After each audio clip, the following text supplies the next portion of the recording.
Hi, I'm Georgia. And I'm Renee. And this is TiPb TV. So no sooner do we get a Verizon iPhone announcement, but we get an iOS 4.3 for both iPhone and iPad. And you've been testing it out, Renee? I cannot tell a lie, I has. And it's interesting, there's not too many changes, but some of them are really intriguing. So for example, like we saw in the Verizon announcement, we now have mobile hotspot on the iPhone. This is similar to tethering, except tethering was just USB or Bluetooth, and now you can use Wi-Fi to tether. And what makes that so cool is the previous ones, the USB and the Bluetooth, were only one device. I could connect my laptop to my iPhone. Now, 5 devices. So I can put my iPhone down on the table, connect my iPad if I have a Wi-Fi iPad, my MacBook, my Android phone that I used to use as a Wi-Fi hotspot. So if I'm over, can you connect my devices to it as well so you can help out your friends? It works just like a router. You put in a password, any device will see iPhone 4 or whatever the name of your iPhone is. You put in the WPA password and you connect and you're off. What about the iPad? There's something really interesting going on there, right? There are. We've got gestures. Gestures. Gestures.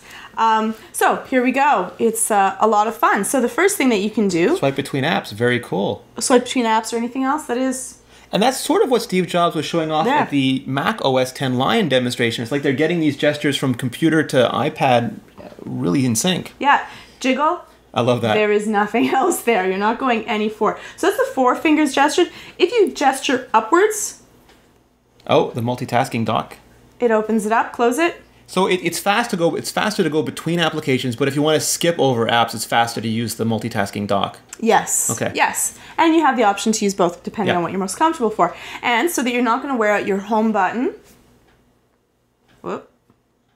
There we go. Oh, so you just pinch it, and you go right back to the home screen. You go right back. I'll do it again.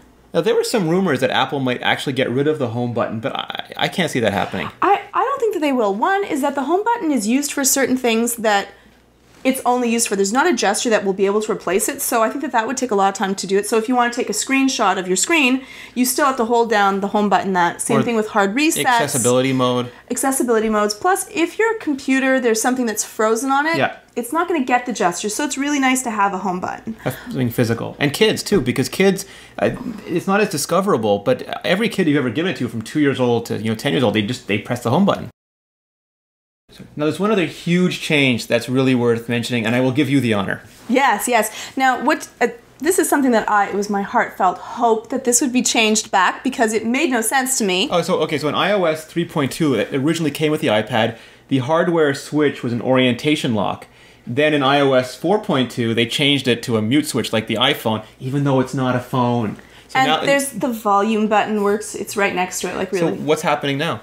They gave it to us back. They gave us the option of using it as gave us a choice? Apple? Steve Jobs. So what happens now? Yeah, now it's an orientation button again, so you can use it if you so wish. So you go into settings, and you actually have a toggle. You can pick orientation or mute, and whichever one you don't pick becomes the software button, which is a nice thing. Which someone might have had such a brilliant idea like that beforehand. I have no idea what she's talking about. I don't know. I don't know who it could be. So far, from what you've seen of iOS 4.3, happy? Is it enough? Is it just a minor upgrade? What's your feeling of it? I like it. I love the orientation switchback. I think that's wonderful. And I think the gestures are a great idea. I don't know if they'll be able to be implemented on the iPhone just because of the size. And I think that some people may not find it very useful because... when you're using an application, you might find that it actually gets in the way. If you're playing Fruit Ninja and you like to use multiple fingers in order to slice many fruits at the same time, you'll end up slicing into your Mail app. Yeah, exactly, which can be a little bit of an issue. And we have a full walkthrough. If you want to know even more about it, you can go to tippy.com/iOS, and we have the entire thing laid out for you in movies and pictures. It's pretty great. Check it out. Head on over.